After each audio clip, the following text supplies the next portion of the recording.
Welcome, welcome, welcome. I'm Dr. Arnold Nerenberg. Thank you for being here with me. It's a pleasure to be in your presence. I've been licensed as a clinical psychologist to practice in the state of California since 1974. I've been in the profession for over 50 years. I've walked upon the earth well over 80 years. In fact, it's almost 81 next month. It's my intention in presenting this to you to uplift you for now and for the rest of your lives, and to pass this on for you to have a legacy of honor, to pass the knowledge down to your descendants. I have another intention, which is that my words that I speak to you, I'm asking God to help take it more deeply into my own heart so that I may grow even more in the way of honor. So my words are for you, and perhaps even more for me, because I benefit a lot from presenting to you. That's one of the reasons I'm so grateful to be here with you. The title of today's presentation is Be Happy, Don't Be Defensive. The subtitle is Overcoming World Misery. Be happy, don't be defensive, overcoming world misery. We all get defensive about something. I started noticing that I was getting defensive in ways. None of us like to be criticized. We don't hear too much of it. Some of the ways that some of the triggers that can set off our defensiveness are these. It can happen in our intimate relationships in marriage or with your partner, in business, at work. Those are two of the main places. So if somebody, let's say at work, is being micromanaged, it's easy to feel defensive because you feel the message is, hey, he must think I'm an idiot, because he keeps telling me every little thing to do, and I've been doing this for 10 years, and he must think I'm an idiot. So we're hearing something really negative, a negative message. Now, why is he telling me this? I mean, I've been doing this longer than he's been here as my supervisor, just for example. So it's sort of, if we feel defensive, you may want to say something, or if you don't, it can go through your mind. And if he's doing it every day to you, you come home and you feel just belittled, disrespected. So that's one of the ones that can trigger off a defensive reaction. We're going to talk about the best way to do that. Those thoughts will disturb your peace. Those will disturb my peace, your peace, whatever. It can happen from your wife, your husband, your boyfriend, your girlfriend, your boss, your supervisor. Heck, it could be just one of your coworkers. Another one that could make you feel defensive is if you feel wrongly accused or wrongly criticized. The person said, you know, this deal didn't go through because of what you did. You forgot to give me all the data. I think he said, what do you mean? I gave it to you. In fact, I gave it to you twice, but he or she doesn't remember, or they just want to blame you, whatever it is. So you feel wrongly accused. That can make you want to just say something. Wait a minute, I gave it to you twice, but some people, you can say that to you. You can try to correct it. Say, no, I did give it to you, really. But some people, can just make the situation worse, especially if they're narcissistic or very prideful. They don't want to hear that they were wrong in what they're saying to you. So there's a way to do this. There's a way to have that conversation. But most importantly, what I'm here to talk to you about is the conversation you're having with yourself. What conversation I get with myself in that situation, being wrongly accused. We didn't make that mistake. So we're feeling criticized, wrongly accused and criticized. It could be real, but sometimes we just might be overly sensitive, and it might not be that real. In either case, to our psyche, we're reacting. Oh, no, I didn't do that. How are you saying that to me? You're always picking on me. I'm getting sick and tired. My body goes on. Be happy. Don't get defensive. It's easier said than done. I'm going to tell you ways to do it, ways that I've been teaching myself. And so it's tested on. I always test all the things I bring to others. First, I test it on me. And if it's working, I say, okay, now I'm ready to bring it out.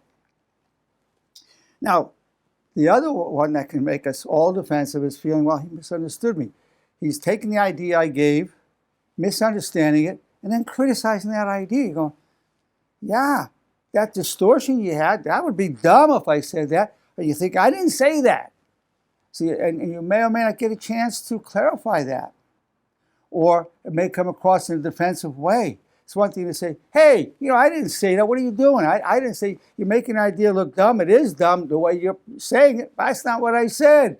Well, that's them's fighting words because the tone of voice. If you're feeling defensive, it will come across. It'll come across in your tone of voice, your facial expression, and you want to go, and that'll just trigger off a conflict, a fight going on, a verbal fight. Just bad interactions, bad vibes, damage the relationship. But if you're really not having that reaction, you're not getting defensive, you can say, I hear what you're saying, and you're right, but that's not exactly what I said. What I said was this. And then when you're defensive inside, it's gonna be very hard not to be defensive on the outside. So you calm it down, and we're going to talk about ways of doing that. Now, very tied to all that is when you feel disrespected. You feel, how dare him talk to me like that? That's really disrespectful. That tone of voice and criticizing me in front of other people, that's really disrespectful. Now, I'm not saying you should let these things go on and let people mistreat you. Oh, no, no, no, no. I'm just talking about that defensiveness inside. It's one thing to say, hey, who are you talking to? You're disrespecting me. What's up? That's one thing, and that sets up that combative situation. The other way is, hey, I'm talking to you respectfully, which is the way I like to treat everybody. And I certainly would appreciate if you talk to me respectfully. I appreciate that.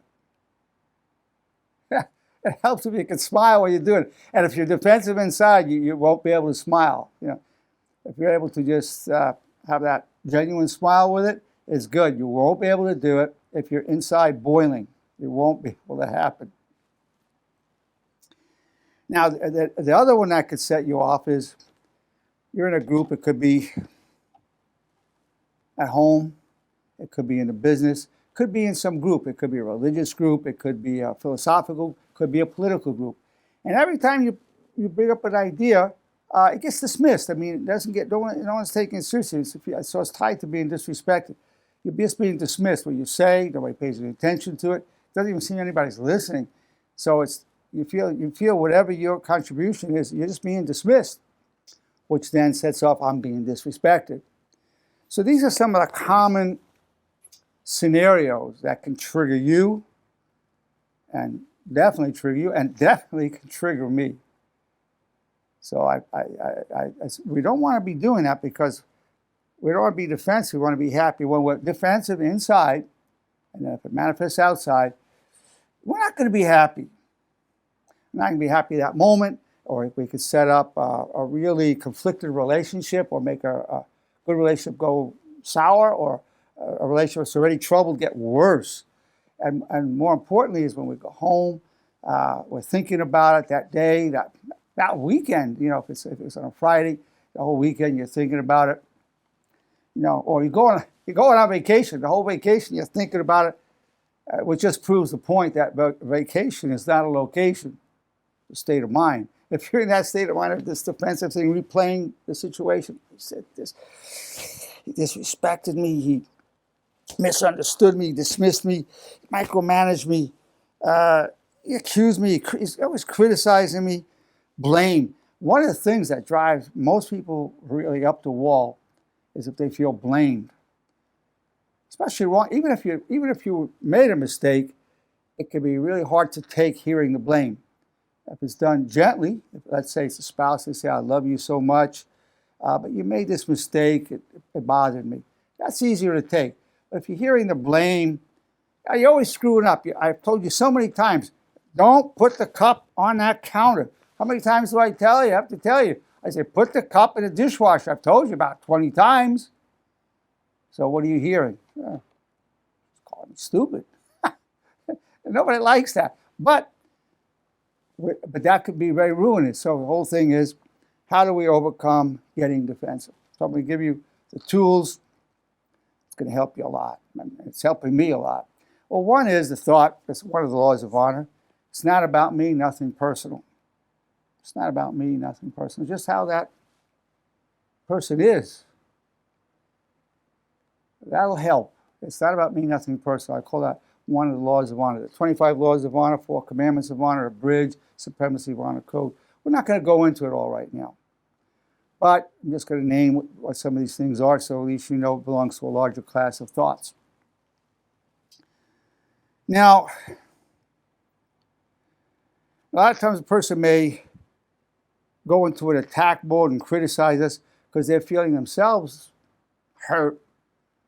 They're vulnerable. They don't want to be wrong, because if they're wrong, that means they're stupid. So they just start blaming and accusing and putting it out there on us. They project it onto us. So another thought is, I'll respond more to your vulnerability than your negativity. And if you believe in God as I do, and as many of my people do, God willing, I'll respond more to your vulnerability than your negativity. Because underneath all of that blaming and that negative vibes that are being sent out, underneath it, always vulnerability. The person feels inferior, hurt, neglected, inferior, jealous, overwhelmed. And it comes across. So, God willing, I'll respond more to your vulnerability than to your negativity. Hopefully, I'll respond more to your vulnerability than to your negativity. The reason I phrase it that way is, even if you respond to the person's vulnerability, it's very common to also be responding to the negativity. It's not a good thing, but it's human. But the best I found that's doable, at least for me, is I respond more to the vulnerability, some reaction to the negativity. As we grow more and more, perhaps there'll be less and less of that. Now, these are some of the thoughts that will help in that. Now, I wrote a little poem to get at some of this, because I'm going to take you to what I call the hybrid next, something new. The urge to goodness is a divine spark fanned into a great flame by pain and suffering. Okay, the urge to goodness is a divine spark fanned into a great flame by pain and suffering. What pain and suffering are we talking about? We're taking the defensiveness. I feel wrongly accused. I feel misjudged. I feel dismissed. I feel disrespected, misunderstood, micromanaged. That's pain. That's suffering. Those thoughts and those feelings, that tears us up. That disturbs our peace. That damages our health to be running that inside of ourselves, perseverating on it. For this pain and suffering is also the source of resentment, anger, rage, and desire for revenge at those we feel caused it. So that pain and suffering, it could also cause not only to fan the flame of the divine spark to be flamed up, it can also cause anger and pain, resentment, desire for revenge. You want to see something nasty back. Only the light of goodness could illumine this darkness. Only the light of goodness can illumine this darkness. So we're talking about the way of honor, which is a very high form of goodness, a light to illumine that. Because let me tell you, when you and I are getting into that inner defensive thing, that inner tone inside, those defensive thoughts, it's a darkness, absolute darkness. A veil comes over our eyes. There's a look. Anybody know this well could see the look. And it's like a cloud that people see. And we might think nobody's noticing it, but it can be seen and certainly be felt. Now, so what I'm going to tell you is that the bad news is you're going to get set off. You've been set off in the past into these defensiveness. You're being set off now, and you will in the future. But we can deal honorably with it. We don't have to be consumed in it. We can maintain our harmony, our peace, our happiness pretty quickly. It doesn't have to go on too long that we're torn up. But you have to be really sincere in applying these principles. And I'm going to give you the hybrid. Now, I'm going to talk about two ways for those that believe in God and those that don't. So I'm going to do both ways. So believers and non-believers have a tool to deal with this.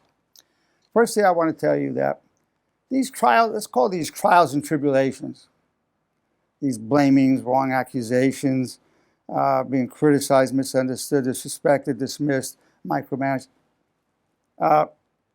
These are trials and tribulations. And of course, the way we're responding is the biggest trial into tribulation, our response to it.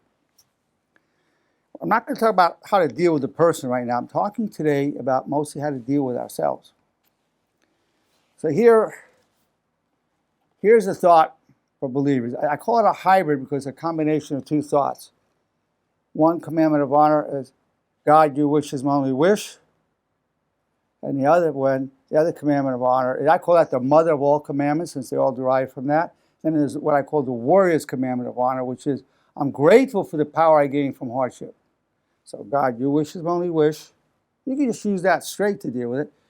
Another one straight, I'm grateful for the power I gain from hardship, so I'm hoping to gain power. But I'm going to give you what I call a hybrid, where we're combining that. And I've been working and experimenting on this, so now I'm about to announce it publicly, my discovery. Get this.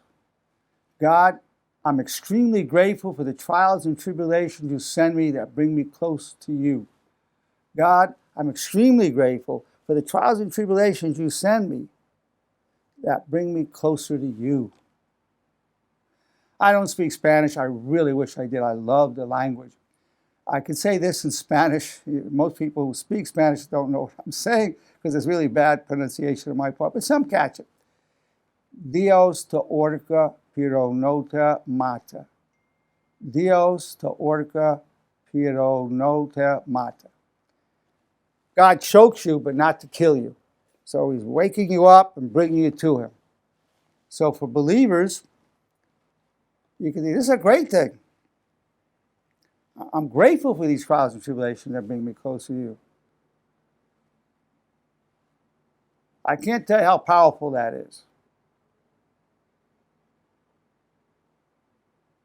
I'm extremely grateful for the trials and tribulations you send me that will bring me closer to you. It's always given to us by God to help us go beyond our lower nature into our divine nature, into our higher nature, into our honor nature. It's a gift. Outwardly, it looks like fire and vengeance. We're going through this thing. Oh, my God. But inwardly, it's mercy and light. Now, one of the derivatives, I call it derivative, is God willing, I'll come back much stronger than ever, or I'll come back much stronger than ever, or hopefully I'll come back much stronger than ever. That's a derivative of the warrior's commandment of honor. Warrior's commandment of honor being, I'm grateful for the power I gain from hardship. So one derivative is, God willing, I'll come back much stronger than ever. So you're going through this thing, you say, oh, this guy's always doing it, disrespecting me, dismissing me, micromanaging me, wrongly judging me, accusing me, blaming me. God willing, I'll come back much stronger than ever. God, I'm extremely grateful for the trials and tribulations you send me that bring me closer to you. Now, if you don't believe in God, you go, hopefully these trials and tribulations will bring me to a higher level of consciousness. Hopefully these trials and tribulations will release a greater potential for goodness in me. Basically going beyond our ego, beyond our lower nature, our animal nature, into our higher nature, divine nature.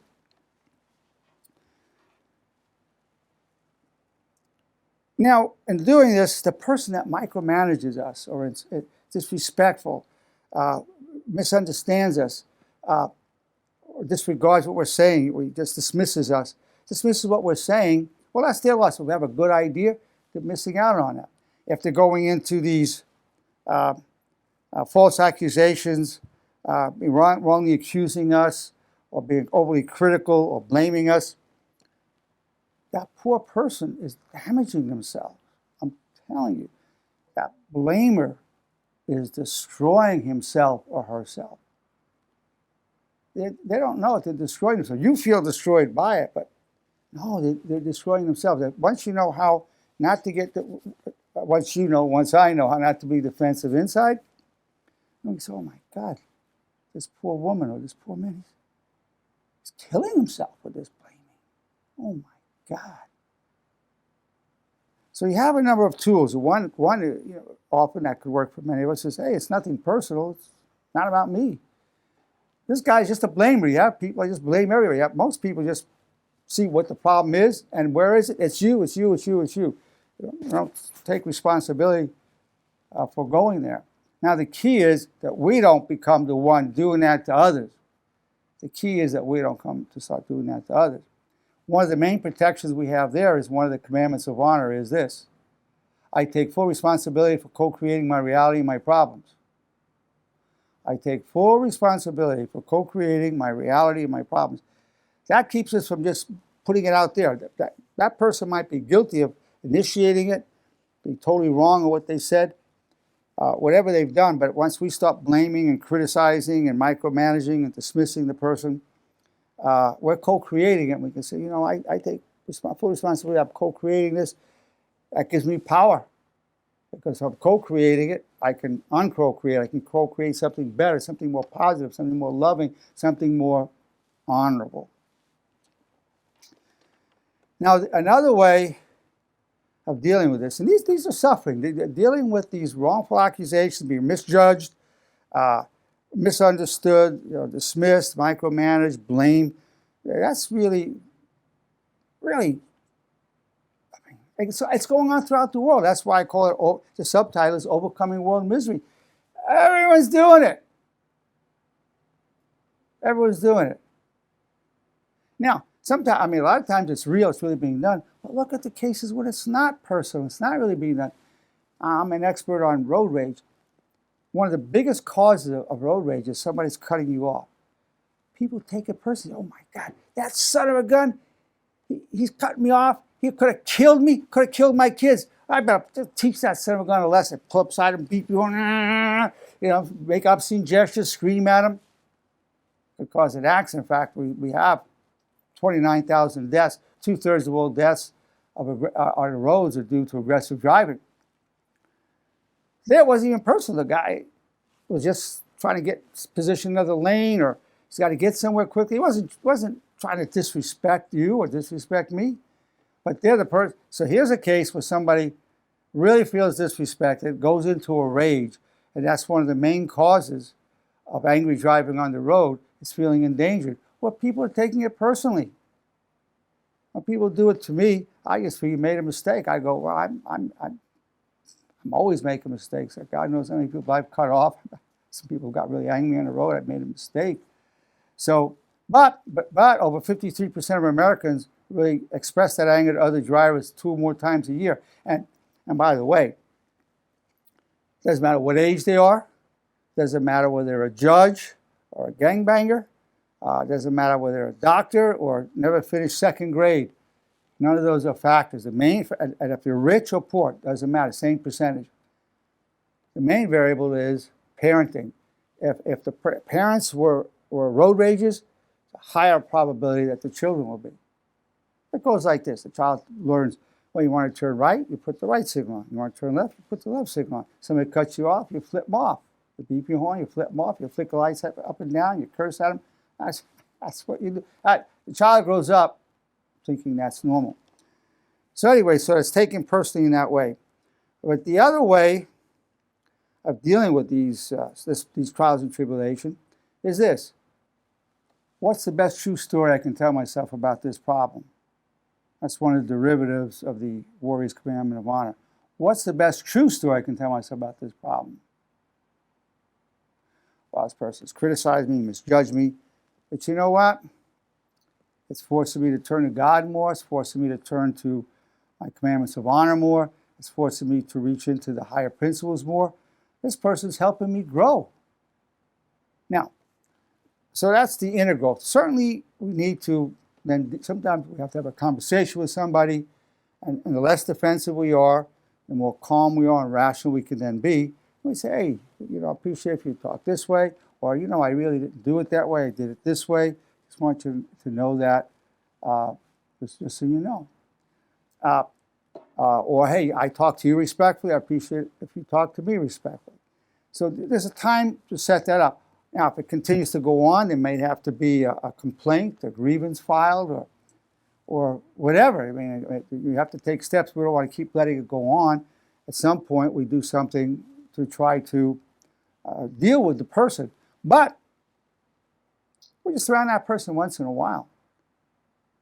We're always with ourselves. The main issue I've been focusing on today is to deal with our own defensive reactions, because be happy, don't be defensive. Overcoming world misery.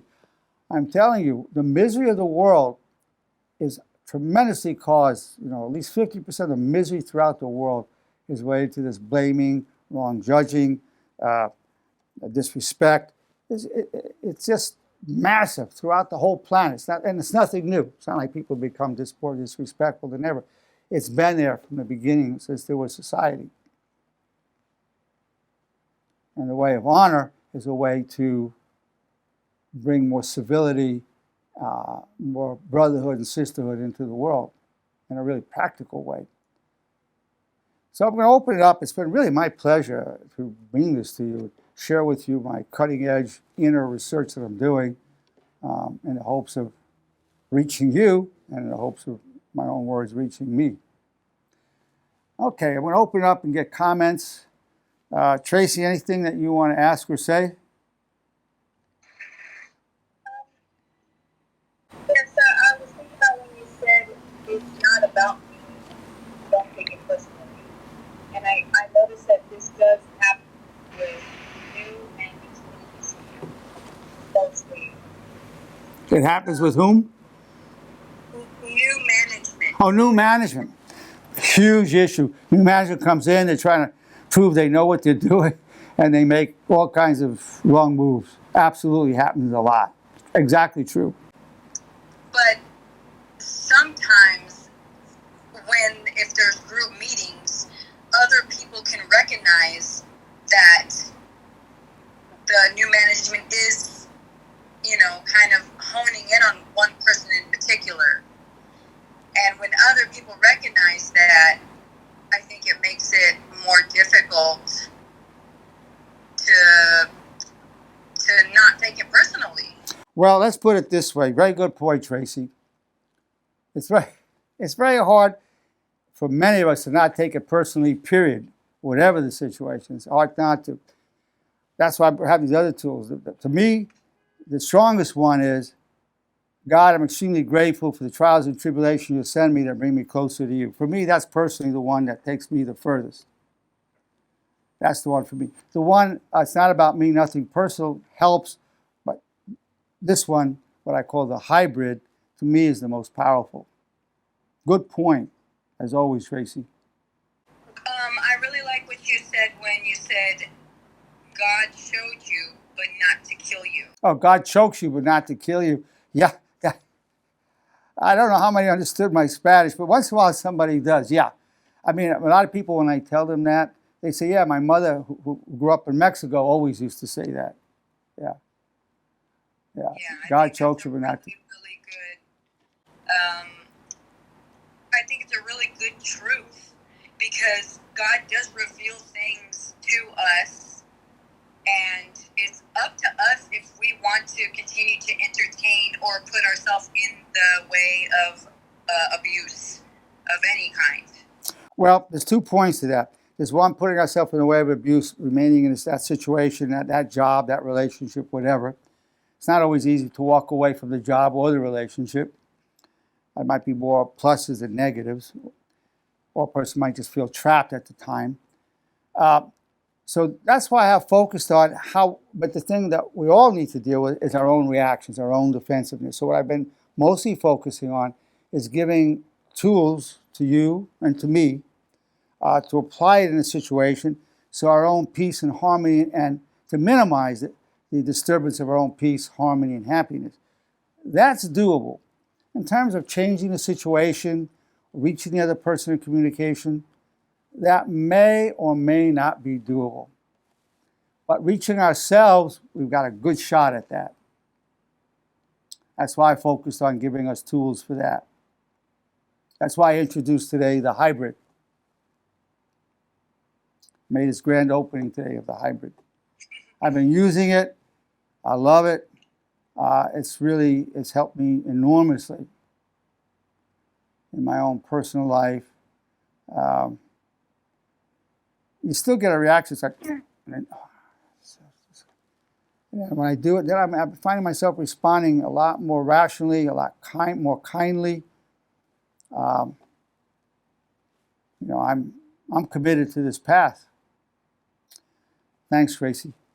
Well, it's been my pleasure, my privilege to be able to present to you and present to myself.